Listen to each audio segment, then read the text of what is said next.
Folks, coming up next on the inaugural edition of Roland Martin Unfiltered, drama on Capitol Hill as Senate Democrats and Republicans clash on the first day of Trump's Supreme Court nominee Brett Kavanaugh. Kristen Clark of the Lawyers Committee for Civil Rights Under Law, who was in the hearing room, will join us live. A black woman who was mistakenly voted in Texas is headed to prison. Yes, prison. She and her attorney are going to join us live as well. He has picked up the mantle of Dr. King's Poor People's Campaign. The Reverend Dr. William Barber will join us live to discuss that and why it's time to end voter apathy, especially among black folks headed into the midterm election. We'll also recap the homegoing celebration of Aretha Franklin and discuss why her family is blasting the eulogy delivered by Atlanta pastor Jasper Williams Jr. Plus, Colin Kaepernick and Nike, they've got conservatives in an uproar over making him the face of Nike's 30th anniversary of their Just Do It campaign. And of course, Black Twitter will be on fire tonight for the first night of BET's miniseries on Bobby Brown. Folks, it's time to bring the funk. I'm Roland Martin Unfiltered. Let's go. All right, folks, and so we want to go ahead and get the show started off by talking about, of course, the big day on Capitol Hill, and that is Brett Kavanaugh, his hearing. Now, Republicans, of course, they screwed President Barack Obama by not holding a hearing for Supreme Court nominee Merrick Garland, so it's pretty hilarious listening to Republicans today talk about fairness in the hearing of Kavanaugh. It was loud, it was raucous, as a number of people, some 61 people, were arrested who interrupted the hearing. Now, we hope to talk to one of those protesters later in the show, but first up, of course, Kavanaugh spent 12 years on the D.C. Circuit Court of Appeals, also served in the administration of President George W. Bush, and despite his assertion to rule in an impartial way, civil rights groups have said he is a right-wing ideologue who will be a clear and present danger to African Americans, voting rights, civil rights, and a woman's right to choose. Now, again, Democrats kicked off this hearing, of course, sparking all kinds of drama, challenging Republicans on why they are holding back thousands of pages of documents of Kavanaugh's time in the Bush administration. It's here what we'll say it today in the hearing. All right, folks, so we're going to have some of that sound a little bit later, but let's go right to Kristen Clark. Of course, she's the president and executive director of the Lawyers Committee for Civil Rights Under Law. So, Kristen, you were in the room. So, first of all, tell us, what was it like? Because off the bat, Democrats jumped right at Republicans, a clearly coordinated effort to challenge them on why they won't release his papers. That's right. The tone set at the beginning for this hearing was really critical. I mean, we come into this hearing knowing that they are proceeding despite the fact that there are hundreds of thousands of documents from this man's time in the White House that have not been produced. So I was really happy to see Senator Harris, I think, was the very first one to interject. Senator Booker, Senator Coons, Klobuchar all quickly followed and really raised questions about why are we here? Why are we proceeding when they don't have the materials to really vet Brett Kavanaugh and determine whether or not he is qualified for a seat on our nation's highest court? All I kept hearing Republicans, I hear, of course, Chuck Grassley of Iowa, who was the chairman, keeps saying that, oh, these thousands of pages, they're more than the last 5. But the reality is this is a different type of nominee. That's right. And so when you hear 10% of his paperwork, I mean, this is for the Supreme Court of the United States, a lifetime appointment. There are only 9 Supreme Court justices. And so essentially, they want the American people to say, oh, no, we've looked at it. He's fine. Just go ahead and vote. That's right. And it's been a total double standard, because when you look back at the nomination of Justice Sotomayor, Justice Kagan, the standard has been 100% disclosure of documents. Jeff Sessions himself protested and threatened to delay the hearings, not participate if they didn't turn over all the documents from Kagan's time in the White House. And they did.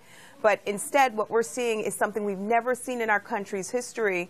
The Trump White House invoked executive privilege and basically said that they can't turn over a big chunk of Kavanaugh's documents. It's the first time this has ever happened in recent history. And what was remarkable is he's invoking the privilege from documents from the Bush era. It really leaves you feeling like there is something they are hiding. There is some kind of a smoking gun that they know will be uncovered that will complicate this man's path to the Supreme Court. And it's why Senator McConnell apparently didn't want him to be the pick, because they knew that he had this long paper trail and that it wouldn't be easy to race him onto the court. And so they found another way by changing the rules of the game. And it's unfortunate. Of course, Senator Cory Booker of New Jersey was sharing his thoughts in terms of about that. He was one of the folks who was really putting pressure on the Republicans. So here's what Senator Cory Booker had to say. And this is not an attempt to delay. This is an attempt to be fully equipped to do our constitutional duty, which everybody, Republicans and Democrats on this committee, take seriously. It is very hard to perform our role of advise and consent when we do not have a thorough vetting of the background of the candidate in areas which the candidate himself has referred to as the most formative part of his legal career, where he himself has talked about how important this period of his life is. We're denied the full vetting. And, sir, this is not something that Democrats are asking for. I remind you that you yourself asked for a limited set of documents for when he was in the White House counsel's office. You yourself set that standard. And even on that limited standard, sir, we have not received the documents. And then even the documents, we've received 7% of them. Almost half of those have been labeled committee confidential that cannot be put before the American people, which further undermine and inhibit our ability to ask questions to thoroughly vet this candidate and advise and consent the President of the United States. So, sir, just on the basic ideals of fairness, the traditions of this body, we should have a thorough understanding of the nominee that's put before us so that we can vet them. To go into this hearing without those documents is an undermining of the constitutional role to which we have all sworn an oath to uphold. So what I'm trying to understand, again, the argument the Republicans are making is that that you got enough. That you got enough, that you have his rulings, that's fine. But and then, of course, they say he was a staff secretary under President George W. Bush, that he was pretty much the person who was delivering paper, as if he didn't weigh in on any topics. And based upon other reporting, he gave his opinion on a number of subjects. Oh, no doubt. And he worked shoulder to shoulder with President Bush in two capacities, not just in the White House counsel's office, but also as staff secretary, where he likely took up issues like hate crimes and torture and all kinds of civil rights issues. At the end of the day, this Supreme Court nomination has enormous consequences for African Americans in our country. Justice Kennedy was not a reliable friend on civil rights issues, but he was a critical swing vote in a number of key civil rights cases on fair housing, affirmative action, marriage equality, and more. With Brett Kavanaugh, we're going to get somebody who will hijack the court and really turn the court to the right. We will see revisiting of all kinds of precedents when it comes to civil rights cases that impact our lives as African Americans and people of color in this country. And the way that they're doing it by hijacking the American public and hiding documents from his time in the White House, I think means that if he gets confirmed, that he will have a cloud of illegitimacy that hangs over him during his entire term on the court. I am really grateful. There were two notable things about today. Senators Booker and Harris were absolutely phenomenal in speaking truth to power about civil rights issues and why this nomination matters for us. The protesters in the room today were notable. There were protesters interjecting at every phase of the day today. There were probably a few dozen people who were violently pulled out of the room, who were talking about the fact that they have pre-existing conditions, that they experience discrimination, and that they feel that they are in the dark, that the public is in the dark on this nominee, and urged every senator in the room to vote no. So it was a really powerful day. I hope that the American public is paying attention. A lot is at stake with this nomination. All right, Kristen Clark, we certainly appreciate it. Thank you so very much. Thanks, and of course, you'll be in the hearing room. Yes. We'll be talking about this obviously all week until the hearings are over. Again, earlier we were talking about the protesters. Some 61 people were arrested today, and one of those folks is Linda Sarsour. Of course, you know her work with the New York Justice League, and of course, very much involved with the Women's March, one of the co-organizers. She joins us right now. And so, Linda, you were one of the folks who were arrested. First of all, why did you feel it was so important to go to that hearing today, for you to express your viewpoint, and for you to eventually be let off in handcuffs? I'm here right outside Senator Chuck Schumer's office. That's where I'm talking to you from. And I was the first protester to stand up and say that this is a travesty of justice, that this was a mockery of the American people and of democracy. I stood up because I'm Muslim American. I'm a woman. I'm a daughter of immigrants. And I know that this administration is trying to implement their white supremacist agenda, even through their Supreme Court nominee. Brett Kavanaugh would be a disaster for all of us, people of color, Black people, on issues of civil rights, on voter rights, on immigration, on surveillance, on women's right to choose. So I couldn't just sit back. I have two daughters, I have a son, and I was going to tell them that I stood up and did everything that I could. And I'm so proud of all the protesters who were people from across the country, including states like Alaska and Maine, from very important states with potential swing votes there, on Susan Collins and Murkowski. So we're hoping that something happens. We're also here asking Chuck Schumer to basically ask his members and whip his people to boycott. Why would you give legitimacy to a man like Brett Kavanaugh? Why would you even give legitimacy to grassroots and this lack of democracy, no transparency, no accountability? So we're here. You know us very well, Roland. We're not going to sit back and be silent. We're out here. And I'm very proud of the 61 people who got arrested.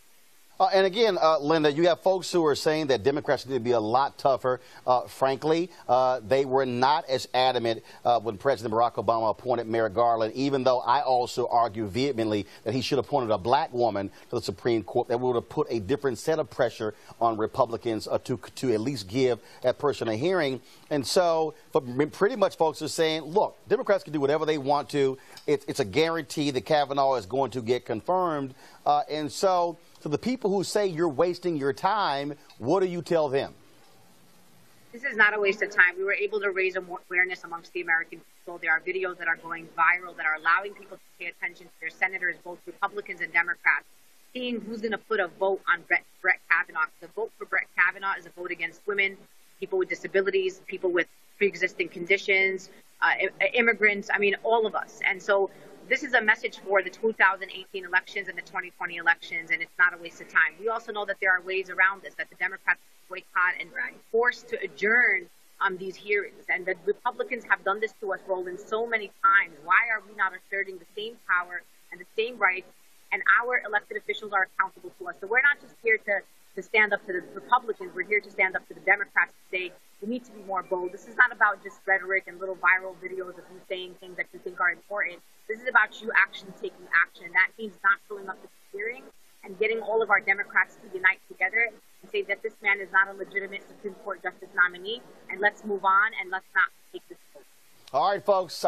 Linda Sarsour, we surely appreciate it. Thank you so very much. We will have you back on the show. We appreciate it. Thanks a lot. All right, folks, time for us to go to our panel to break this thing down. Joining me on my far right, actually, I'm sort of in the middle, so right in the far right, we have, of course, Spencer Overton, President and CEO for the Joint Center for Political and Economic Studies. Of course, we also have Liz Copeland. Liz, of course, she's with the Urban Conservative Project. And, of course, we have Dr. Greg Carr, Chair of Afro-American Studies Program at Howard University. Glad to have y'all in the house. Liz, you're the resident conservative. I'll start with you. Republicans are saying, look, you got enough papers. You got enough. But half a million. Yeah, 500,000. But that's sort of like saying if Sotomayor had 20,000 papers and you got 99% of her papers, but we're going to give 500,000 to you, that's still only 10% of his papers. I mean, I'm just saying, shouldn't you at least have a better view of that? I mean, that's 90% that you're not seeing. That's a hell of a lot of papers.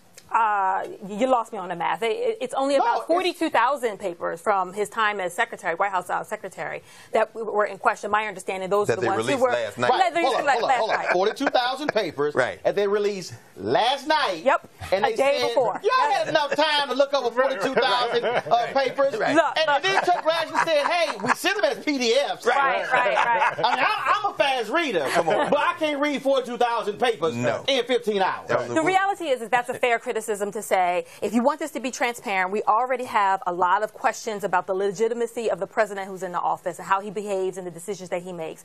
Why the Republicans should have gotten all the information that they had available to them, and at least at a minimum, given all of the members of the committee an opportunity to postpone so they could review it. However, at the time, President Obama said elections have consequences, and 60+ million Americans voted for Donald Trump. And at that time, Donald Trump as a candidate said, hey, these are the people, and no other nominee did this before. These are the people that I'm going to put on the Supreme Court. So the American people knew what type of candidate, what type of jurist would be presented by this president, and they went to the polls and they spoke on this very particular issue. But Liz, I got to push back on you, and I'm going to go to Spencer on this one. Of course. Elections do have consequences. And a black man won twice. Yes, that's true. Won twice. And there was some 200+ days between Scalia dying and the election. And Spencer, they did not respect that election. That's right. And let's also remember, more folks voted for him than voted for Donald Trump. But they didn't have the. They didn't have the Senate. Come on, he didn't have the Senate. Barack Obama didn't have the Senate. And Merrick Garland couldn't get out. But if you make the argument that I think it does matter. If elections have consequences, all elections, why not respect the one that Obama won in 2012, Spencer? That's absolutely right. Unprecedented in terms of history, saying, hey, we're just going to hold this up and not have a confirmation was not unprecedented. You know, Joe Biden on the Senate floor said, hey, during that time, during that judicial nominee, he said we should wait. And he has been on the record, when he was vice president, he forgot about that clip. When he was a senator, said, let's not do this. Let's not move forward with this judicial nominee. Joe Biden is the one who put Clarence Thomas on the bench. Well, that's your party. No. What I'm saying is that when you see the shoe on the other foot, this isn't about right or wrong. This is pure power. This is the stolen seat. Yeah. Let's be very clear. The Scalia one-off. No, I thought it was Neil Gorsuch. I thought Gorsuch was the stolen seat. No, I'm not talking about the guy who went to school with Kavanaugh. Okay. Kavanaugh is their dream pick. Who cares what Mitch McConnell wanted or didn't want? This white supremacist stole the seat for this pick, not the pick before. And then people say it's the pick before. No. Scalia was a one-off. Wait, which white supremacist we're talking about? I'm talking about Mitch McConnell, that unreconstructed Kentuckian. Okay. When he stole that pick, it was for the day they could get the tipping point. Kavanaugh, there's a reason the United States didn't join the International Criminal Court. Condoleezza Rice got up and talked today. If we had joined the ICC, both them guys may be up for war crimes in terms of some of the things they wrote when we went into Iraq. But Kavanaugh, who was in the Federalist Society. He graduated from law school same year I did, 1990. I remember when they started the Federalist Society. Their long-range plan was to pack the courts. John Kyle is coming back here. The governor just appointed him to fill John McCain's seat. Kyle was the one who walked Kavanaugh around Capitol Hill the last couple of weeks, and the first thing he said at his press conference this afternoon was, I'm going back to get these judicial appointments done. This is their dream pick. This is the guy who's going to launch an attack on everything. And all these people who are saying that elections have consequences and going back and forth, let's see what happens when they can't terminate a pregnancy in these states that are going to outlaw abortion. Let's find out then. What's also interesting here that Lindsey Graham comes in and he says, well, look, Hillary Clinton, we knew what kind of a Supreme Court nominee she was going to pick, and then Republicans, we knew who they were going to pick. But it still is important, as far as I'm concerned, that you have a clear understanding of a person's viewpoint. So if a person sits there and says, oh, well, I don't have an opinion on that, that if the paperwork says something different, that means you lied. That's right. And so not being able to have that, look, we know a Republican president is going to pick a conservative justice. We know that this pick has gone through the Federalist program. He has gone through their system. That's right. He has been vetted. They know exactly how he's going to rule on Roe v. Wade. That's right. How he's going to rule on affirmative action. That's right. How he's going to rule on immigration. That's right. How he's going to rule on big business. That's how right. he's going to rule on the Second Amendment. They know that. But we still should know what that person has to say about critical issues like torture and like some of those issues that took place under President George W. Bush. Well, not only that, he prepped John Roberts. This is the guy who prepped John Roberts from the White House with that balls and strike BS. This is the guy, when they put Gorsuch on, they went to school together. Gorsuch, his job was to ease Kennedy off the bench. This is the guy they've been waiting for, and there's a paper trail. There's 100,000 more pages we don't have. And this guy is going to be your next Supreme Court justice. Liz, why not just disclose? You've got the votes. You've Why got not the just Senate. disclose more? Why not just disclose? Why change the rules in the middle of the game? Why not just disclose? And just, it is what it is. I think that's a bit of a mischaracterization of the game that's being played, albeit they should have released all of the documents in its entirety prior to the beginning of the hearing. They didn't. And unfortunately, 480,000 documents was deemed sufficient. And the American Bar Association gave him a highly qualified ranking in not just his integrity, but in his jurisprudence. Let's not even talk about his integrity. First of all, they keep saying about this guy's an originalist. He's not. He's a textualist. They read the document, do whatever they want. But let's get to the ones the documents that we have. Okay. Let's get to the documents that we have. This is a guy who made a public statement that Nixon versus the United States maybe was decided wrong. This is why Donald Trump nominated him, because he thinks that this guy can help him from not go to jail. But let's just look at what he has said that's on the record. Anybody that says, well, maybe they decided Nixon versus U.S. wrong, who says on the public record that his hero justice is William Rehnquist, who, we go back to Watergate, was elevated because he said he would do Nixon's dirty work after the same. Just the stuff on the record shows you who this guy is. I want to deal with this here. So earlier you talked about white supremacy. Yes. And so I am not a conspiracy theorist. I don't get into that at drama. But circulating all across social media the last 2 hours has been this video of Zena Bush, who was a law clerk for Kavanaugh, who is seated right behind him. And so, of course, on my previous show, we had Shelley go to my iPad, but Henry is directing, so Henry go to my iPad. Oh, okay. And so, pull this up, please. I'm going to play from my iPhone. I want y'all to see this. Are y'all seeing it? When y'all seeing it, I got it. I got it. Don't just here we go. I'm just going to play it. So this is a video. Go to the video of her sitting behind Kavanaugh, knowing full well where the camera angle is. That is the white power symbol. That's exactly what that is. Now, here's the deal. Somebody said, well, you know, she was fidgeting. That is not fidgeting. This is a 44-second video, not looped, where she held that position the entire time. Now, I've held my arms in all kinds of different ways. I can't imagine holding my arm making... First of all, I'm an alpha. I'm about to say, that looks like a Kappa symbol. That looks like a Kappa symbol. If you're a Kappa, but that's also, but she ain't a Kappa. I'm just saying. And she also wasn't a Kappa sweetheart. No. Okay, but she's making the white power symbol. Now, some people are saying, Spencer, oh, this is really no big deal. I'm just saying, for 45 seconds, come on, you sitting back there, and also her husband is a U.S. attorney in Texas. Come on, man. I mean, they are playing hardball. But you know what? Let's say that was somehow some kind of accident. I don't get it. I don't get it. I don't get it. It was a crib symbol. It was a Kappa symbol. It could be a Kappa sweetheart. There have been cops fired. There was a cop in Louisiana who was fired because he posted pictures on his Facebook page making the exact same symbol. That's the symbol. What do they call those boys? Because the guy was the co-founder of Vice is one of them. I know you're talking about that's their symbol. Yes. Well, so I'm not sure that what she was making is specifically related to. No, that's their symbol. How do you do? I don't know. I didn't go to white supremacy school. I don't know what they do. Okay, Liz, I don't know. Liz, cross your arms. Cross your arms. Right.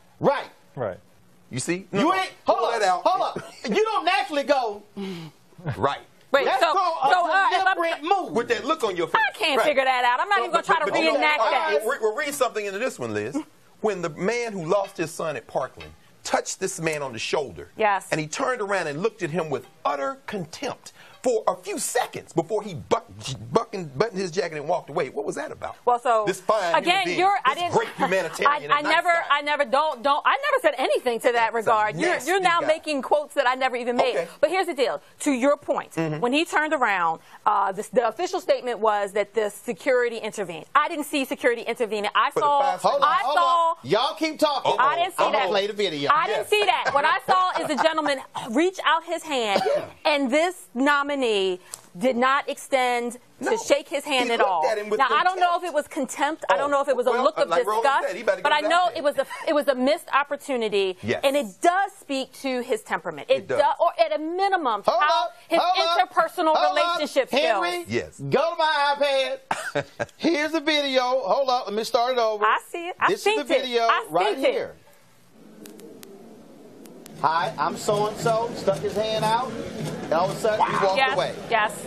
Oh, that was the side. Liz, go ahead. I synced it. It was bad. Okay, it was bad. I'm just checking. It was bad. I appreciate NBC for allowing us to be able to show that. But go right ahead. Spencer. So what does this mean in terms of the substance of black folks, right? And if you look at his record on things like educational opportunity and on voting rights, it is not good. You look at affirmative action, you know that Justice Kennedy was kind of the swing vote. The reason we have affirmative action right now is because of the way Justice Kennedy voted, right? Kavanaugh has been against recognizing the past. Hawaii, basically, Native Hawaiians could vote for a special commission on Hawaii.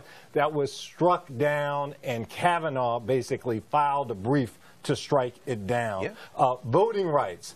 He basically said photo ID in South Carolina is fine. It's no problem. That despite the fact there were no instances of voter fraud. That despite the fact that black folks were twice as likely to not have the type of photo ID that was required. That despite the fact that you had legislators who talked about if black folks were given a $100 bill, you know they'd go get an ID like bees are going after watermelon. Well, here's the deal. So obviously the hearing is going to continue tomorrow. We'll see if any papers are produced overnight. I doubt it. So we'll have that take place. Folks, first again, this is the inaugural edition of Roland Martin Unfiltered, a daily digital show, of course, that we're streaming on Facebook, Periscope, and YouTube. We got lots of folks who have joined our fan club, and we're going to actually show you some of those names a little bit later. But AFSCME, led by Lee Saunders, President and CEO, they are one of our partners with this. And so here's a message from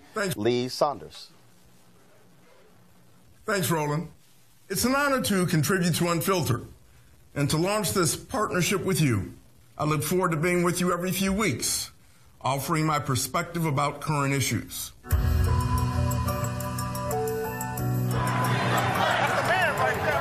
Back in April, Roland was one of thousands of people who traveled to Memphis to mark the 50th anniversary of the city's historic sanitation strike. In 1968, 1,300 African-American sanitation workers, members of AFSCME Local 1733, took a stand against degrading working conditions at the hands of a pro-segregation mayor. They marched under the simple but powerful slogan, "I am a man." Dr. Martin Luther King Jr. joined the struggle, coming to Memphis to express his solidarity. It was there that he was assassinated on April 4th. To remember these extraordinary events, AFSCME launched an initiative called I Am 2018. Check us out on Instagram at I Am 2018. This campaign isn't just about what happened in 1968. It's about what's going on in our communities right now. It's about the injustices and opportunity gaps we still face today. I Am 2018 isn't just a commemoration. It's a call to action.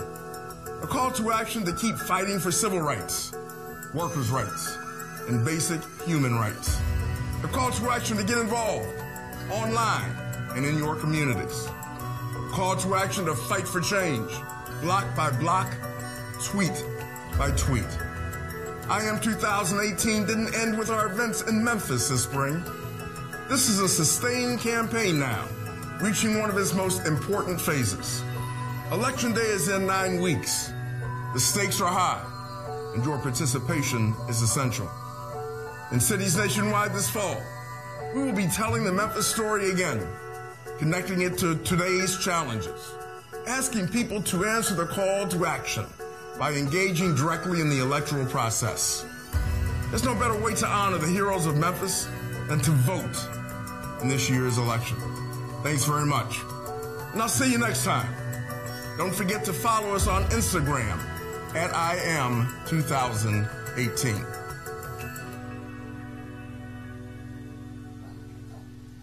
Folks, imagine serving your time in federal prison, and then when you get out, there's an election, and you vote, and then you later find out that you were not supposed to vote.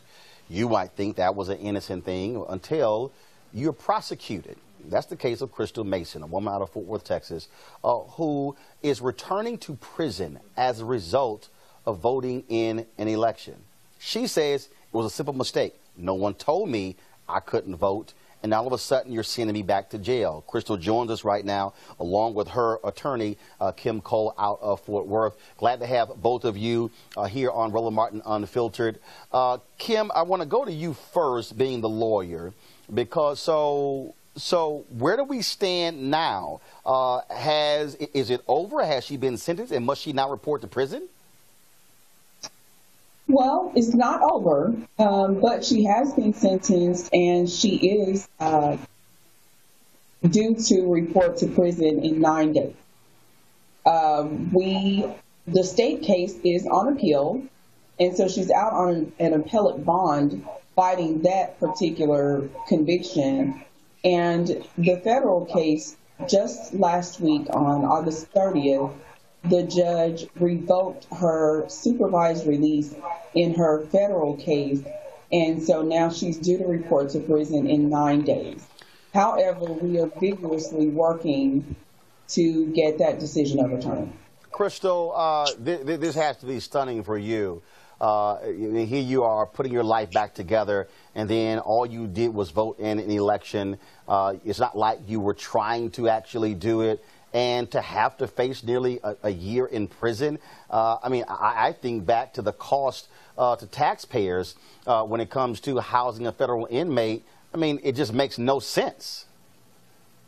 Roland, I want to make something clear.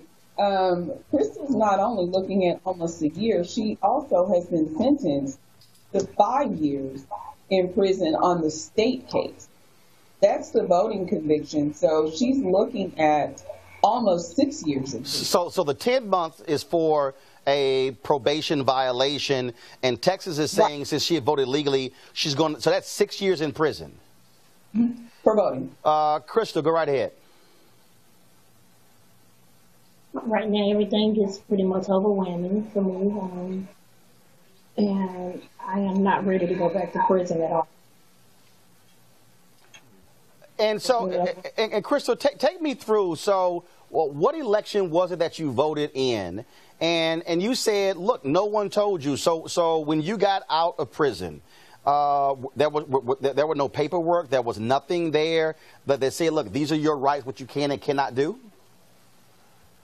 Yeah, there was paperwork. It was my conditions, but that was not in my paperwork at all. So in your paperwork, when you got out, there was nothing that said anything about voting. No. So when you had to go back to court, what, the court just said, whatever, that, I mean, I'm sure you presented the paperwork and said, here it is. There's nothing about voting in here. So how was I supposed to know I couldn't vote? My supervised release officer testified on the stand and explained that it was nothing in paperwork. No one told me, and I was doing my conditions as. Wait a minute. So the person who was supervising you testified that there was nothing in the paperwork that said you were not supposed to be able, that you could not vote, and the court still said, what the hell? We don't care. You're going to jail? Correct. Yeah. How is your Crystal? How is your go right? I'm sorry. Go right ahead. That's why our case is being appealed. We don't believe for one moment that the state proved their case. So the supervised release officer himself testified that he never told Crystal that she couldn't vote. In fact, he said there is no procedure in place to do so in the federal system. This is, I mean, it is baffling to me, again, that you are facing 6 years in jail, federal and state prison, for voting. Look, I mean, I understand the whole issue in terms of it's important to protect the ballot. Do you believe, Crystal, that this is a case where you have Republicans who control Tarrant County, who control politics in Texas, want to make an example out of you to prove their argument that there's massive voter fraud? Correct. Absolutely, Roland. Tarrant County is the largest red urban district in the country. They are very proud of this, and they want to keep it that way. This is a gross miscarriage of justice, and it is an intentional case of voter suppression. In this case, Crystal's neighbor personally called the Republican district attorney to have Crystal prosecuted. Nothing followed protocol, even from the district attorney deciding to prosecute Crystal, but also Crystal's sentence. Tarrant County is the same county where this boy killed 4 people and didn't get sentenced to prison. Wow. Wow. Crystal, go right ahead with your final word. Go ahead. No, I was going to say, and also earlier this year, there was a judge in Tarrant County who forged over 100 signatures to get himself elected. He wasn't sentenced to prison either. Crystal, your final comment, please. I'm just saying keep my family in your prayers. All right, then. We certainly appreciate it. Crystal Mason, thank you for joining us, as well as Kim. Real quick here, I want to go to our panel. Spencer, go right ahead. The objective here is to chill black voters. They recognize a significant number of people who have formerly been in, and they basically want to say, don't even think about voting here. There are people who will say, I don't want to go back, and it's not even worth it for me to cast my ballot. I see what happened to that woman. I'm just going to stay home. And so this is political. I'm very sorry for this woman. She is basically paying for all of us in terms of an attempt to suppress the vote. This also, Greg, shows the importance of that ballot initiative in Florida, where in November, 60% of the people cast their ballots to change the state constitution to restore the voting rights of formerly incarcerated. That's what this speaks to. Absolutely. You brought that up the other day on Tom Joyner when you were talking to Andrew Gillum. This is why. This is their last game. They're losing demographics. They're going to lose these elections. This is almost like the 2 years between 1865 and 67 when Andrew Johnson was in charge of Reconstruction. This is purebred intimidation. And in Florida, if felons can get their voting rights restored, that state is never going to go red again. And Texas is close now. You got a 3-4 point gap in the Ted Cruz race. They are pulling out all the stops now, man. And like you, I'm just dumbfounded to hear this story. There's no legal reason for her not to be in jail. Liz, I don't understand how you can even, any prosecutor or any judge would say, let's spend 5 years of taxpayer dollars where it's going to cost you in excess of $250,000 to incarcerate a woman because she cast a ballot. For an administrative error. It sounds like it. And there's no way that you can defend this. I think that Crystal's attorney spoke very eloquently that this is certainly a miscarriage of justice, and that I personally worked on voter restoration initiatives in Maryland, and I think telling the story, she gives a name and a face and a pulse to why it's so very important for your viewers to really support and to pay attention to access to to voter rights and access to organizations that go out there and support of organizations that go out there and fight this fight. But I think what's even more important, what can we do for her? What can the nation, what can people watch, and what can we do for her? Well, I think the pressure has to be applied to that judge, to that DA, to Governor Abbott, to say you can intervene in this and say this makes no sense whatsoever. Right. And so Republicans want to talk about family values. Right. Does it make sense for this to take this woman away from her family? She's already served her time, and she says, "Look, I committed a basic error." That, to me, makes no sense whatsoever. So that's actually, I think, what should happen. Folks, the polls are closing in less than 30 minutes in Massachusetts, where Boston City Councilor Ayanna Pressley is challenging 10-term Congressman Michael Capuano in the Democratic primary for the congressional seat once held by John F. Kennedy. Pressley is a progressive, but so is Capuano. This race is more about ousting the old guard, the white male old guard. She's an African-American woman, and so we'll be watching this race. It could be the next big upset, like Alexandria Ocasio-Cortez in New York, or even in the Democratic primary, Andrew Gillum in Florida. And so we are going to, again, be watching that out. We'll have the details for you tomorrow to see what happens in that particular race. When we come back from the next short break, we're going to talk to Reverend Dr. William J. Barber. We'll talk about the Poor People's Campaign and also what needs to be done to get rid of voter apathy, to get folks to understand they must not only register to vote, but also go to the polls in November. You're watching Roland Martin Unfiltered. Back in a moment. Hey everybody, this is your man Fred Hammond, and you're watching Roland Martin, my man, Unfiltered. Hi, this is Essence Atkins, and you're watching Roland Martin Unfiltered. Hey, yo, Peace World, what's going on? It's the Love King of R&B, Raheem Devon, and you're watching Roland Martin Unfiltered. Hi, my name is Brescia Webb, and you're watching Roland Martin Unfiltered. Ow. Well, I like a nice filter usually, but we can be unfiltered. What's going on? This is Tobias Trevelyan. If you're ready, you are listening to and you are watching Roland Martin Unfiltered. What's up? I'm Lance Gross, and you're watching Roland Martin Unfiltered. Hi, this is Cheryl Lee Ralph, and you are watching Roland Martin Unfiltered. I mean, could it be any other way? Really? It's Roland Martin.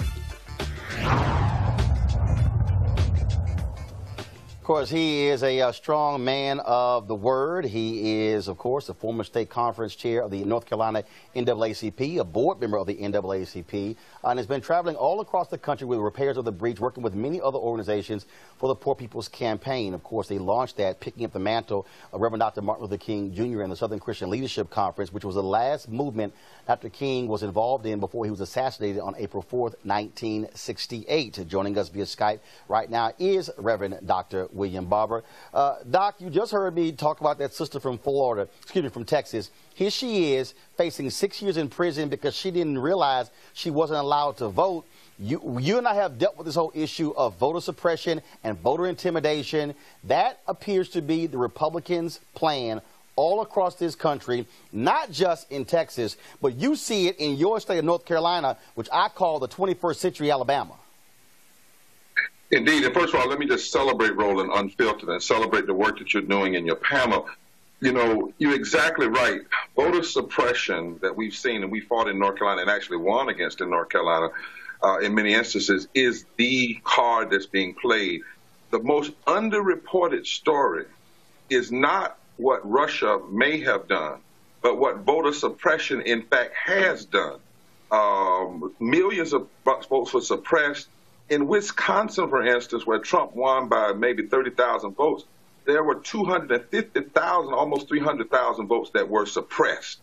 The whole issue around photo ID is just another form of voter suppression. And as your guest, one of your, Brother Carr said, this is about power. This is about demographic shifts. This is about a coming day when no one group will have the majority. And we have to understand, different than 1819 of the second Reconstruction, first Reconstruction, this Reconstruction, we have Reconstruction and Deconstruction happening both simultaneously.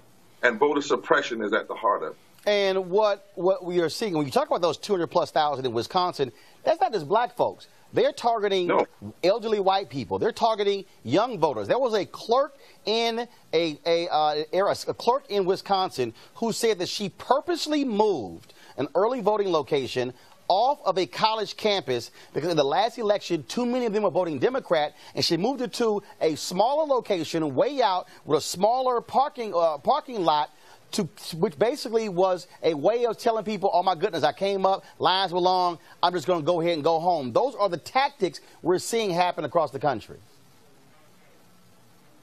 All right, so we lost Reverend Barber Skype there. We'll pull him up in 1 second. I want to go to our panel. Spencer, look, you're the author of a book on this whole issue of voter suppression. That's what we're seeing. This is a deliberate tactic, plan of action by the Republican Party. That's right. They look at it like gerrymandering. Hey, this is what we're going to do to kind of maintain control. It is tragic. And again, this notion of Texas we're going to scare black folks away from the poll because you don't need to go because you might end up back in prison. I mean, that's really what is happening here. Black codes, man. I mean, Reverend Barber, really, with this third Reconstruction thesis he has and this fusion movement, that is so important. And you can see how it's terrible there. Right. Georgia. Here we have Stacey Abrams. I was driving down 16th Street. I saw a Stacey Abrams sign and an Andrew Gillum sign last night. Warmed my heart because there's momentum now. So what do they do in Georgia?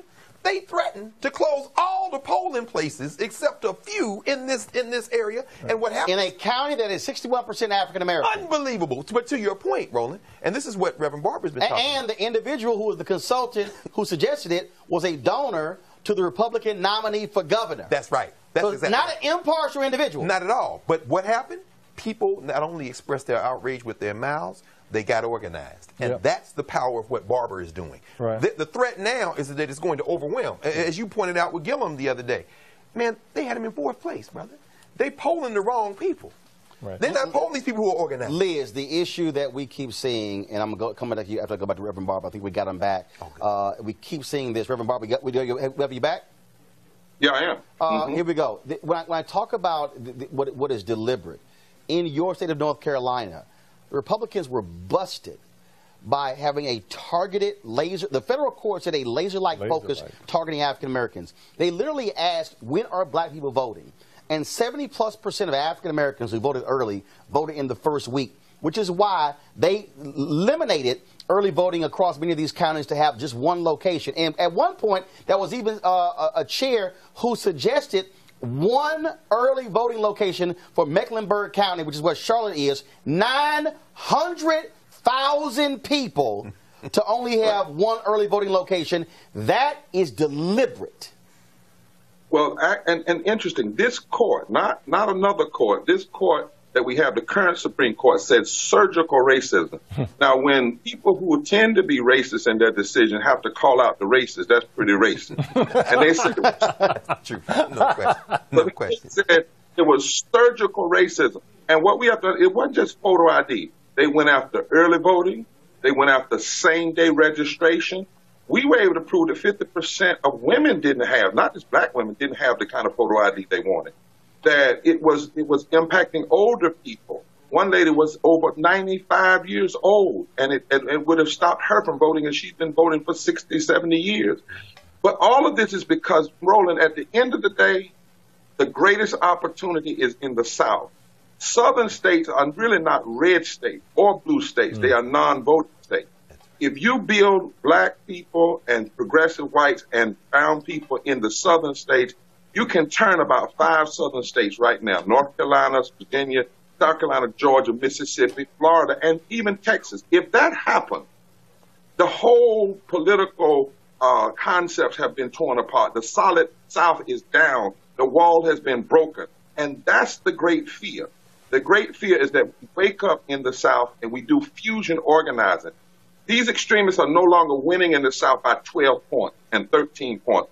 Many of them are only winning by 1 point. Some of them are winning by less than 20,000 votes in statewide races where you have hundreds of thousands of black people either unregistered who are registered but who are choosing not to vote. We can shift and they know it's coming. And Reverend Barber, we talk about that shift. One of the things that you and I have talked about is this voter apathy that we are seeing. People who are saying, look, I need to be excited. I need for somebody to energize me. And what we're seeing black folks like Latasha Brown, like Adrian Shropshire, like DeWanna Watson, and others who are saying, you know what, we're not waiting on some Democratic Party. We're not waiting on a candidate. We're going to, frankly, raise our money. We're going to take our few dollars, and we're going to put it together, and we're going to mobilize and organize our people. We talk about Florida. Everybody keeps talking about get folks out to vote, but before you can vote in November, you got to be registered by October 9th. That's right. And so talk about that in terms of what you are doing with the Poor People's Campaign to get people to understand that they must be mobilized and organized to register, then to get folks to the polls in November. Yeah, we don't wait to fight. We fight while we're fighting. We fight on both ends. And let me just give a quick point, Roland. A lot of people don't know the only state that stopped Trump down ballot in the South was North Carolina. That's because we fought, and we took back the governorship. We took back the Attorney General's office. We fought in the courts, in the street, and at the ballot box. What we are saying in the Poor People's Campaign, we now have 41 coordinating committees in 41 states. We're registering people for the movement who vote. And what I mean by registering folk for the movement, it means educating them that it's not just about a candidate. Health care is on the ballot. Your life is on the ballot. Voting rights are on the ballot. The environment is on the ballot. Criminal justice laws are on the ballot. We are telling folks there were 97 million people registered in the last election who did not vote. Black voting went down from 66% down to 59%. 765,000 of us who were registered to vote didn't vote, and Trump is in office because of less than 80,000 votes. We cannot sit back and have apathy. So what we're doing is canvassing. I've talked with you and Reverend Derek Johnson, NAACP, and others, and Mark Thompson, about us calling almost a national moral revival vote to bury voter apathy program, televise it everywhere, and say to folks, listen, we have the tools to turn this around, but the only fights we lose are the ones we don't fight, and it's time for us to get in the game. Nobody can sit home. I'm traveling everywhere I can, and we've been in Eastern Kentucky, Roland, with white people in Eastern Kentucky and Deep South Alabama. And I'm telling you, people are coming together around this fusion coalition. I told a group of white people, I said, at the end of the day, if you don't have a living wage and you don't have health care and you don't have money and you can't pay your light bill, we're all black in the dark. So we better get together and understand that if someone is a racist, they're also going to be anti-labor, anti-women, anti-gay, anti-Latino. They're going to be anti-healthcare 9 times out of 10. The same states that are voter suppression states, Roland, if you put them up on the map, those same states denied healthcare. Those same states denied living wages. And eerily, in terms of raw number, the majority of the people that get hurt by the people who get elected because of racial voter suppression are white. And in terms of raw numbers, not in terms of percentage of race.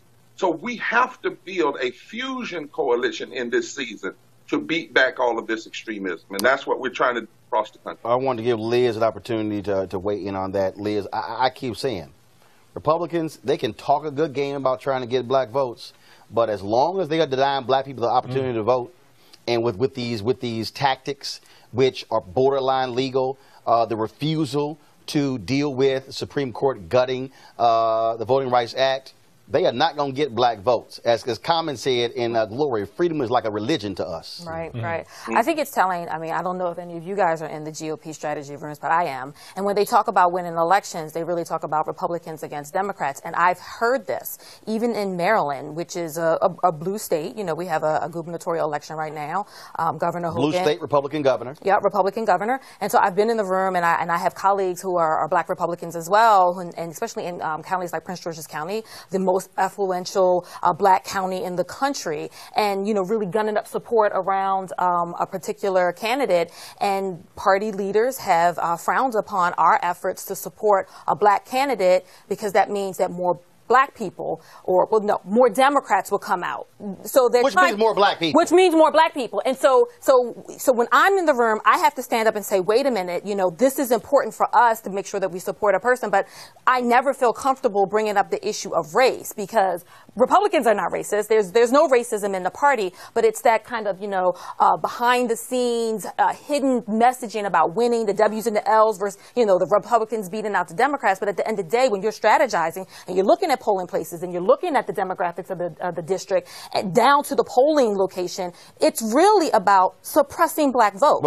It's really about, I mean, they say it's about winning. They say it's about getting a conservative person in office. It's best for everyone. They don't talk about keeping black people out of the polls, but it does happen. It's happening in Maryland. I've seen it happen in Maryland. I've witnessed it personally happen. So, I mean, I think it's really important for everyone that's watching this that, you know, I know you guys kind of talk loosely, fast and loose about the Republican Party as if every Republican is against or is trying to suppress black vote. But a hell of a whole lot. It is, and so it's hard for me to counter that. Just a racist. Because it happens. Not hard. It's impossible. I mean, bottom line, you can say that there's no racism in the party, but there are racists in the party. Right. And suppression of votes of black people, I'm sorry, that's racist. Reverend Barber, final comment on this topic. Go ahead. One of the things that's going to have to happen is even black Republicans. We've had black Republicans before. My granddaddy was one. Benjamin Hooks was one. We're not dealing with Lincoln Republicans today or even Teddy Roosevelt's Republicans. We're dealing with straight power-hungry extremists who will cut deals with anybody because they had a plan. Nancy McLean wrote a book called Democracy in Chains. Everybody ought to read that book, how she connects what's going on now to a Nobel Peace economist out of Tennessee and the Koch brothers, and what their overall strategy, even down to changing the Constitution. But here's the deal. The racism is that we don't talk about. You know, somebody calls the N-word, okay. If somebody, you know, holds a sign, okay. But the racism is not one Republican has called for the restoration of the Voting Rights Act. That's racism. Racism is when you couch the Affordable Care Act as being Obamacare, and when you know the majority of the people going to get help are actually white, but you know if you take it, but you have to frame it almost as it's something going to black and brown people to get people to be against it. Racism are the policies, resegregation, cutting public money for public education. Racism is knowing that there are 54% of African Americans who work for less than a living wage, and you don't support a living wage, and you know how it's devastating the community.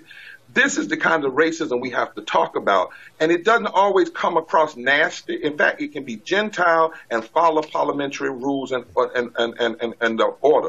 We saw racism today in the Kavanaugh. We saw the way in which they basically were saying, look, let's just move this through. You cannot tell me that if that was a black person being nominated for the Supreme Court, they would not have raised holy hell about everything that today they're saying it's fine. Let's just go along with it, and it's okay. That's the real racism we got to deal with. All right, then, folks. On Friday, thousands were in attendance in Detroit at the homegoing for Aretha Franklin, the Queen of Soul. She passed away, of course, at the age of 76 on August 16th. I was there as well as a part of that celebration.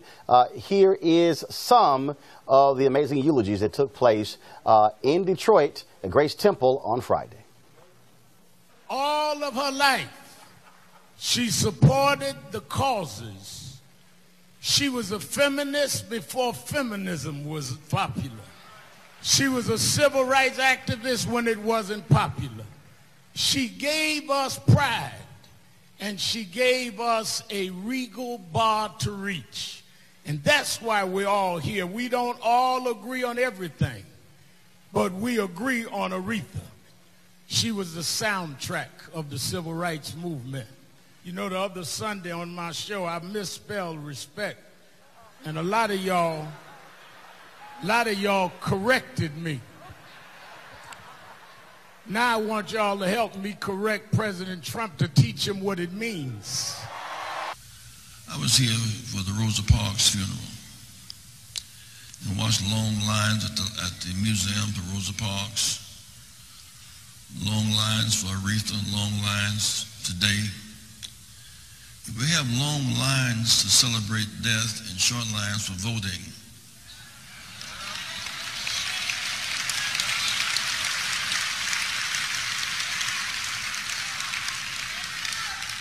We lost Michigan by 11,000 votes. 100,000 Detroit unregistered. Long lines at the death of the icons and short lines for voting. Something is missing. In the midst of our nation's current moral crisis, we need again that gospel that Aretha sang. So don't put it up, keep playing it. Her singing was both spiritual revelation and skilled interpretation, because she was singing from that sacred place carved from the moans and the music of the ancestors, because she was singing the experience of a people who had to cry in order not to die, because she was singing in the spirit, the Holy Ghost of those who sang in order to be saved. Aretha's singing challenged the dangling discords of hate and lies and racism and injustice. Her singing was liberation and was revolution in the major key. It carved out sacred space wherever she went, from the church to the club to the White House. Aretha showed us how the sorrow songs might yet save America, save this democracy, and keep us from bowing down to the structures of this world. When Aretha sang, the Holy Ghost came. No matter where you were, when she sang, it made you want to get up, not only to dance, but to do something about racism and something about poverty. When she sang, whether it was at a big concert for a civil rights rally or for an inauguration, her singing made you want to fight on a little while longer. Aretha's singing made you want to choose togetherness over division and love over hate. In that belly of blackness in Detroit, without apology or excuse, that embrace of her blackness led her to be political. We got all kind of music now that ain't got nothing to do with nothing except cars and money and glory. I ain't mad at that, but she was about getting Angela Davis out of jail. She was about working with Martin Luther King Jr. and Jesse Jackson and Al Sharpton. She was about transforming the existence of Black America. All right, then. And, of course, Reverend Barber, you saw the video there. Of course, he gave one of the eulogies. And when the Williams brothers and Vanessa Bell Armstrong took the stage, y'all got Reverend Barber there? Pull up Reverend Barber. So, y'all, I'm going to play this video for y'all. Now, normally, Reverend Barber, he got his cane. Normally, he's sitting in his high chair because of the injuries he sustained. And, you know, he moves a little slow. But when the Williams brothers and Vanessa hit it, play the video to see what Reverend Barber did. The Holy Ghost. Whoa, whoa. Oh, yeah, Doc. Doc, you were moving. You were moving the shoulders. You were moving the feet. Wow. You were getting it. Where's the cane? The Holy Ghost is a healer, Doc. The Holy Ghost is a healer. But after a whole day of being in, when they got in those harbors in the woods, after the slave master beat them all day, they still could shout when the right spirit came. I understand. Now, speaking of shouting, the Aretha Franklin family, they are not too particularly happy with Reverend Jasper Williams, Jr., of course, who gave the eulogy. He was blasted by many people for what he had to say, and then he held a news conference on Sunday where he defended what he had to say. Well, last night, Vaughn Franklin released a statement to the Associated Press. I talked to Vaughn yesterday as well, and where the family blasted, calling his eulogy offensive. And Reverend Barber, a lot of people were surprised that the Franklin family would come out with that statement, and they said simply there was nobody in the family who was happy with what he had to say to eulogize Aretha Franklin. Well, you know, that's a very sensitive time, and the family has a right to speak and should speak. I've been trying to preach this gospel now for 30 years. A eulogy literally means means good, and logia means words, so it's supposed to be good words about the person who is deceased. You know, it's not a time to say things that, first of all, many of them need to be challenged. The facts, the stat, this generalization that, you know, we've lost our souls. And so I've been really hurt. I've cried when I saw some of it and been very prayerful both for the family and for the eulogists. we know who Aretha was. There's things I wish we could have had, a woman preacher to also, preach and lift at that time. But to talk about people's husbands and fathers and what they didn't do, it's just not the place, in a eulogy. And on an international stage, the thing to do is to lift up what Aretha lived, and what she called us to, and the obstacles she overcame, and how she sung out of that belly of the sorrow songs that are part of our history, and somehow took a painful experience and gave it power, took a sad experience and gave it joy. I talked about how whenever Aretha sang, you wanted to move, not just move, dance, but you wanted to move to the voting polls. You wanted to move and stand up for something, even respect. It sounds like she's talking about a man, but respect becomes an anthem for the movement, too. We demand respect. We say respect is non-negotiable. So I pray that the singers and the other people that spoke have helped to bring healing to the family and have helped to speak to the nation more clearly about who Aretha was. I did see something where the pastor said something, did a press conference apology, but I also don't want to get distracted too long there because Aretha is yet singing and we got work to do. We have work to do. Reverend Barber, we appreciate it. Thanks a lot. God bless. All right, then. Again, going to our panel here. Look, what's very interesting is as I sat there, as I listened to Jasper Williams, I literally was going, what the hell are you talking about? I mean, when he started talking about, black people walk around like we're zombies and we drugged out and we drunk and look, I absolutely understand about respect to black people. Respect. One of the reasons why I don't like anybody calling me the N-word. My deal is I'm not a nigga. I'm a black man. You can call me a brother. You can call me whatever. You're not gonna use words against me that white oppressors have used against us. But when I listened to that sermon, I was sitting there trying to figure out, he was talking about, black women can't raise a black boy, but laying in front of you was a woman who raised 4 black boys who was sitting in the audience. And I was like... But he said at his press conference the other day that he didn't mean disrespect to her. He also said it was the end of a 9-hour funeral and he didn't feel like preaching. But the thing that broke my heart, Roland, was Jesse Jackson, in many ways, gave that eulogy. When he talked about WLAC in Nashville, I'm from Nashville. I remember as a little boy listening to Jasper Williams give the sermon, I Fell in Love with a Prostitute. This is an old school black conservative Bible preacher who preached C.L. Franklin's funeral. Watching the funeral of C.L. Franklin, you see Jasper Williams preach an hour sermon and Jesse is hopping up and down on the pulpit. That black funeral of Aretha Franklin was representative of our death rituals, including the moments at the death ritual when the preacher goes off the rails and everybody's like, what the hell is he talking? Jasper Williams gave the world something that they'd never seen before. They'd never seen him, but he introduced himself to the world in a way that even undercut his own genealogy. Well, the beauty of black church, right, is it's not based on kind of white standards, right? It's completely free. But that also means that we've got to call folk out, right? When they're out of bounds. Well, I'm not against that. What I'm saying is that calling Jasper Williams out requires us to be honest about the genealogy of the black church, because there's also silences. There were people who agreed with Jasper Williams. I'm saying that the complicated thing for me about Jasper, and I'm not defending Jasper Williams. I'm saying there's a whole line in terms of the black church. That's why he was there. It wasn't that they just picked him out of clean air. And I know the Franklin family is now backing up. Well, no, and what he did was, of course, he did C.L. Franklin's funeral. He did several other Franklin family members who died as well. Liz, but what really got me was when he had the news conference. When he was asked, okay, you laid all these things out, what's your plan? Well, I'm not really going to share that right now. That's a conversation black folks should have among themselves. And I'm going, wait a minute. You just spoke to an international audience. Now you got a news conference. And you got more cameras there than you would have normally in a pulpit. And now you don't want to talk about your plan?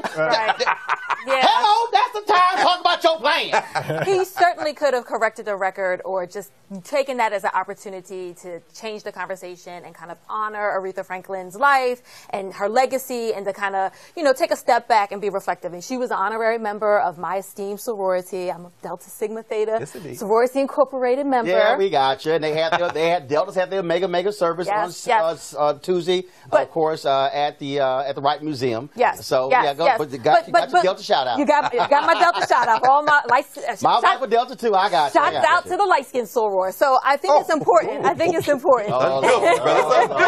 This is wrong. We unfiltered, right? No, but no. Look, I'm Catholic.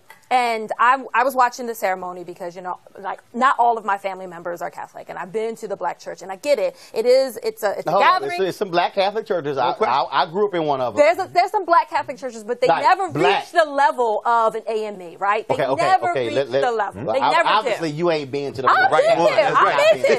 I'm just letting you know, Liz. That's right.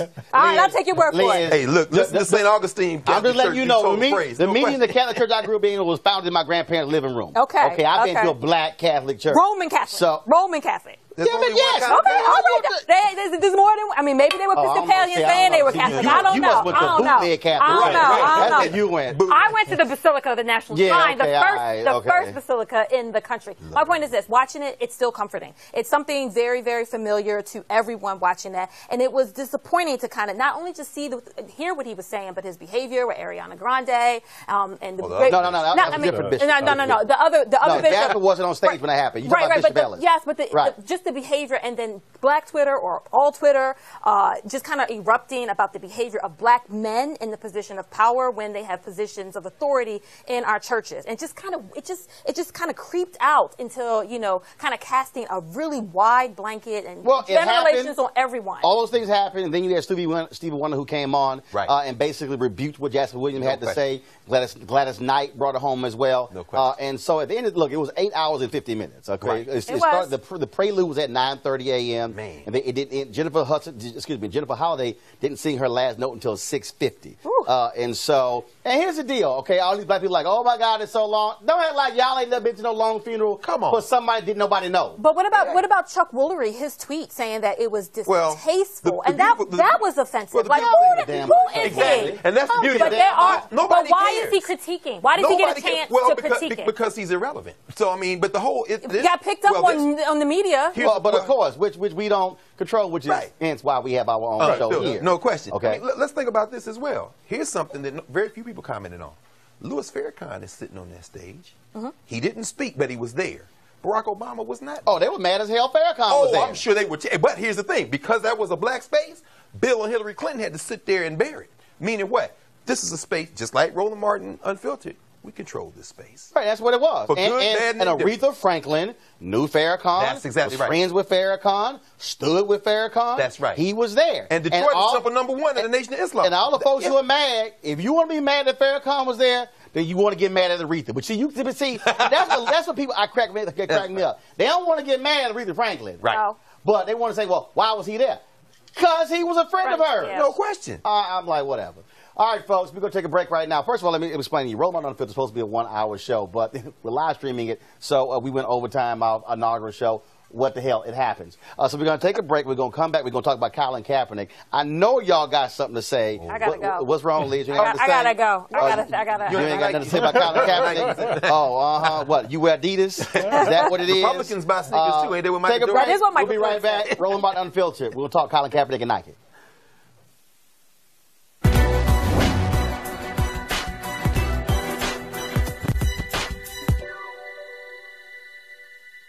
I have a dream. This dream must, alas, be disentangled from whatever nightmare controls this fearfully white republic. Author, James Baldwin. All right, as you know, Colin Kaepernick has not been in the NFL now, going on his second season. He's being whiteballed by the NFL because he dared to protest police brutality. Folks have been saying he's protesting the national anthem and the flag, which is not the case. It's a flat-out lie. But now what has happened is people didn't realize that he was still under contract with Nike, a deal he signed in 2011. Now Nike, they put this image out yesterday. This is Colin Kaepernick. He is going to be the face of Nike's 30th anniversary of their Just Do It campaign. Well, conservatives are losing their damn mind. Country singer John Rich showed a photo of one of his sound guys cutting the Nike logo off of his Nike socks. They might want to hold up the socks. You may want to keep that on. You got folks out there burning their tennis shoes, okay? People are talking about how Nike stock was down 3% today. Also, I checked, Adidas stock was down today. Puma stock was down today. So you can't just say it was all about Colin Kaepernick. And so it's all of this drama. You still got white folks in America mad at Colin Kaepernick because he dared to wear an afro and dared to have a protest. And if I recall, he was sitting down, and there was a member of the military who said, you were disrespecting. He said, if you're going to protest, take a knee. Now they got a problem with taking a knee. Now, here's what's interesting. Go back to our panel, okay? So, Spence, I want to start with you. Yeah. Nike has the contract, which they just re-upped in March, to do the uniforms for the NFL through 2028. So here is one of the NFL's major sponsors putting Kaepernick front and center of the 30th anniversary of the Just Do It campaign. I know Roger Goodell is like, man, what the hell are you doing? Yeah, I mean, it's honestly, I don't really hold up companies, but it is kind of a powerful statement to be out there. I mean, it wasn't like we're with him. They're like, hey, you got to stand for something. But I think that's an important statement in terms of being out there with Cap. Well, you know who I'd like to hear on this is the great Bill Roden. Because Nike has made a lot of money by commodifying resistance. In other words, Serena, Colin Kaepernick, they're not going to take a political stance, and they're too big for the NFL to ignore. So well, keep in mind, Air Jordans were banned by the NBA. That's right. Yeah. That's exactly right. But Nike, Phil Knight, who, by the way, I understand dropped $500,000 in a Republican race out there in Oregon for a Republican gubernatorial candidate, Phil Knight knows how to count. Their marketing people understand that resistance sells, that rebels sell. That's why they can brand everything, right? Apple does the same thing. Right. They're not taking a chance. But if anybody, Dave Zirin wrote something in The Nation about this, if anybody can figure out how to use Nike to advance the cause, it might be Colin Kaepernick. So, go ahead. Yeah, so, I mean, I guess as the conservative on the panel, I don't see how this impacts me. I think that Republicans who are tweeting or showing images of them burning their sneakers or their Nike paraphernalia is just ridiculous. I don't think that this was a political message from Nike. I think this is just pure business, economics, and I think they realize that he is the perfect spokesperson to just do it. And I think, well, you know, I'm a Baltimore girl. Pull the graphic up, please, because there's a quote on there. I want to read from that, so if y'all can pull the graphic up, I appreciate that, so you can see it again, where Colin Kaepernick is alluding to basically sacrificing everything. His career. Then all the people like, oh, well, you didn't sacrifice, so believe in something, even if it means sacrificing everything. And then, of course, you had some people like, well, you still had a contract. And then I love the people who were saying, well, will he give the money away? Have y'all paid any attention? He's given away more than $1 million to various charities. Right. I mean, so I love how the goalpost keeps getting moved. I'm confused. I mean, I know there was a whole lot of concern, especially from, you know, people like me as conservatives saying, okay, well, what is he kneeling for? And then we figured out what he was kneeling for. So we're like, what do we need to do as a nation or as a party or whomever needs to do something? What do we need to do for him to stand? Or at the end of the day, he took a position and he suffered for it. There's no doubting that. I mean, I can argue about your opinions all day, but the facts are the facts. He suffered financially. And he is being deliberately whiteballed by the... I don't know about that. I don't know about Hold on, here's why it's deliberate. They are signing scrubs. Oh, my God. Hold on. I don't know about that. I don't have the facts. I do. Where the receipts? I need the receipts. Liz, I got receipts that could stretch around this room. You ain't got no receipts. And lap this room 1,000 times. They are signing scrubs. I'm talking about the Houston Texans, my Texans last year, signed a brother who had not thrown a pass in 6 years. I hear you on that. But are they signing them because these people are they consider better or no? Let me finish my question. He hasn't thrown a pass in 6 years. Just because you yell it don't make it the truth. This man led his team to 2 consecutive NFC Championship games and the Super Bowl. I'm not arguing the stats. What I'm saying is he not being signed because he's a distraction, or is he not being signed because he took a political position? He's not being signed because the NFL saying you gonna say Toby. That's where I need the receipt. That's why he's not being signed. That's why I need the receipt on that. And that's why the arbitrator, Spencer, said his collusion case can move forward. But the NFL wanted it dismissed. That was a procedural step. That wasn't hold up. Decision. No. That was a procedural step. The arbitrator could have dismissed his case. The arbitrator decided that there was enough evidence that they had collected of collusion to advance it to a trial. Procedurally, that's not the merits of the case, fact. period. You know that, Spencer. Okay. They haven't determined the merits, whether there was collusion or not. Well, if there was no evidence, they just no, dismissed it. It was enough for a trier of facts to make a determination. He did not make the determination. Thank you. But okay, but Spencer, correct me if I'm wrong. Right. If there's enough evidence, it moves forward. Yes, right. If there was no evidence, arbitrator would have said, this thing is over. Right. But the thing is, that doesn't mean that there is going to be evidence to prove that there was collusion. What we're saying is there's enough right now to move forward. That's a procedural step. We're saying the same thing, but you're drawing a different conclusion. You damn right I am. White ball. The thing that I hope, I mean, even as and again, it's great to be here again with this argument, these discussions on Roland Martin Unfiltered, brother, is when you build something black, when you build something self-determining, we control it. Remember when Stephon Marbury put those cheap sneakers out? $15. Exactly. And it kind of flopped, the Starberries. Look, Nike. And they got mad. Got mad. But Nike, you got black folks now going to run out and buy Nikes. Nikes with their sweatshop But I was going to say that. With their gender discrimination. Nike has figured out a way to make money off of something that's a pure political issue, and we're going to run buy sneakers. That's why I wear Under Armour. I'm a Baltimore girl. Here's the key. Here's the key here. Because his stock went down when he joined Trump's CEO council. He did. That's true. The reality is this here. I have no problem with what Nike is doing. If a company is making money, first of all, they also announced that proceeds for this line they're going to be developing with Kaepernick are going to go to his initiative as well. Okay. And you have that going on. Yes. And I can't wait when they come up with the I'm with Cap. And I've been texting Colin Kaepernick. We've talked about this. He's come out with his own jersey. So versus buying his San Francisco 49er jersey, which means you're benefiting the NFL. Yeah. And here's the thing, Liz. Last year, he wasn't even in the league, and he was still in the top 50 of jerseys being bought. No question. And so bottom line is the NFL got a problem in their hands now because they wanted this story to go away before the new season. No, it's about to ramp up. Yep. And their rates about to go down because people like me will not, and I've been clear, I will not watch the NFL games because of this. And so, but let me do this here, okay? So Jason Whitlock sent a tweet out saying that, hey, this thing was all about money in terms of what Colin Kaepernick was doing. And see, I had to send him a few tweets last night because, see, what really bothers me, and look, I know Jason, I met Jason, and Jason's a nice guy, but he's sort of playing this fake contrarian now that he's on Fox Sports 1, and all of a sudden he's being booked on Fox News and Tucker Carlson because, you know, he don't want to call a brother like me because, see, I bring way too much funk. No question. And then he's writing for the Wall Street Journal. He talks about how, this was all a money thing and a corporate thing. And see, the problem with that is Jason really has no firm understanding of the history of the black experience. And so he loves quoting Dr. King and holding Dr. King up to be this exemplary figure.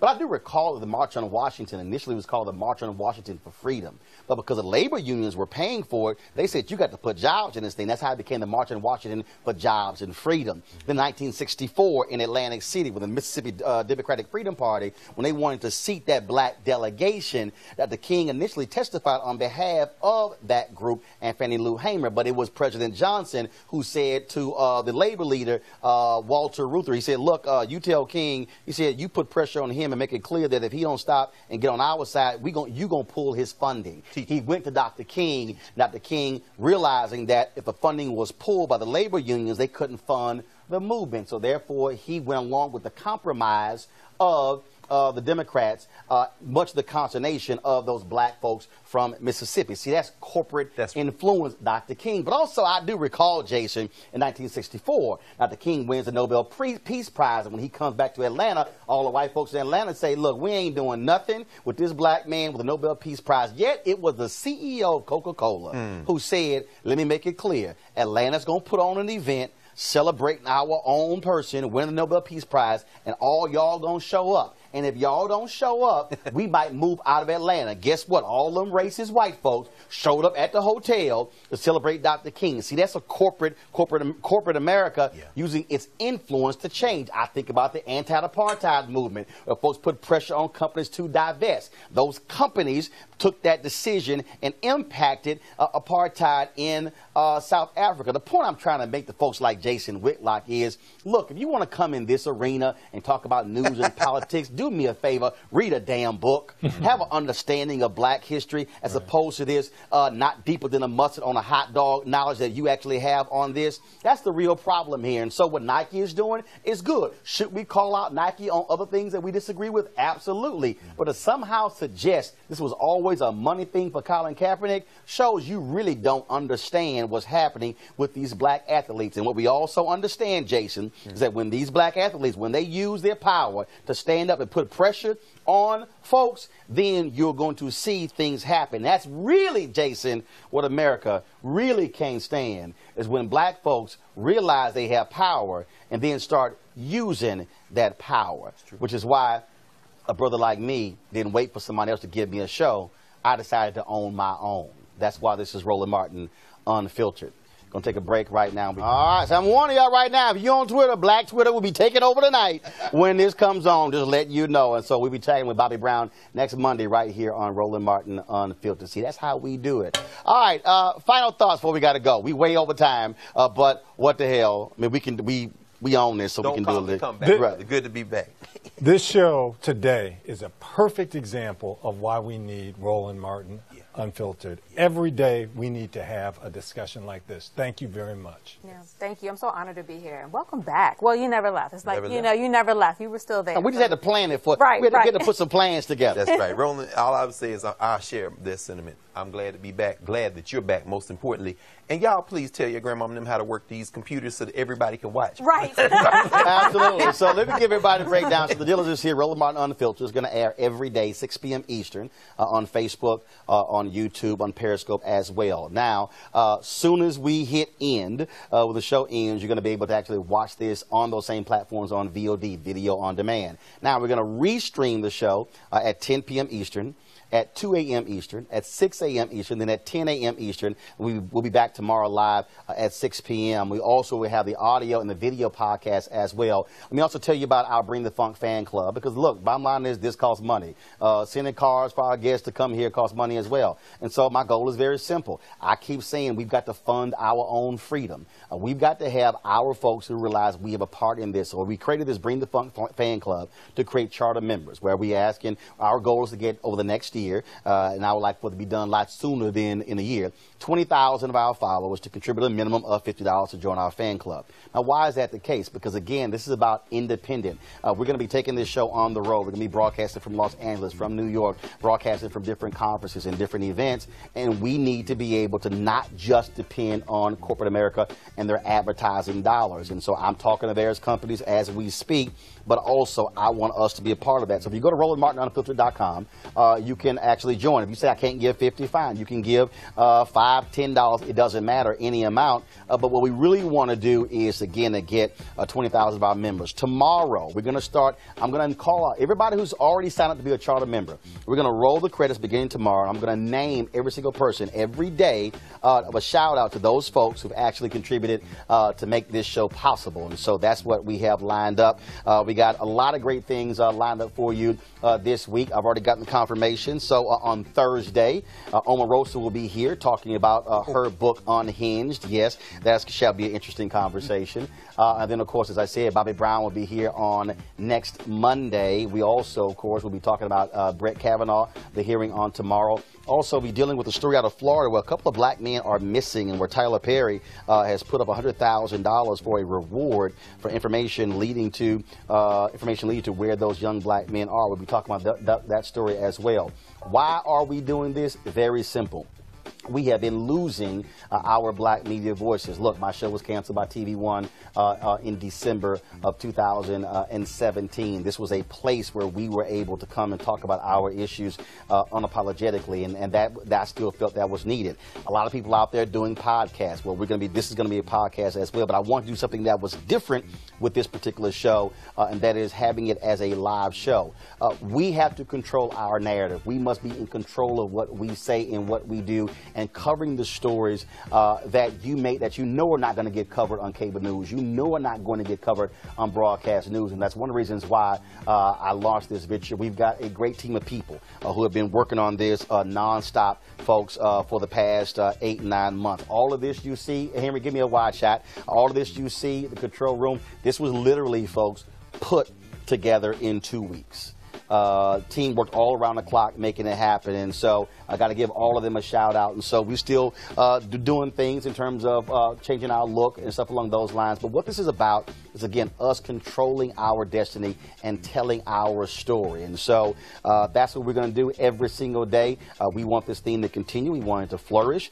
We want to be able to provide other live streaming events. We've been doing that for the past 8 months, so you can see some of that, and also extended interviews. And so, and not just look. And this is not a black Democrat show. This is not a black liberal show. I've already interviewed Kay James, the first black woman to lead the Conservative Heritage Foundation, and so we're going to have that full interview on here as well. We'll be talking to black folks in news and politics and entertainment and fashion and culture, comedy, you name it, because what this is about is us controlling our narrative, telling our story, because I'll rue the day when we have to ask somebody else, can you please tell our story? I'm not interested in his story or her story. I'm interested in our story.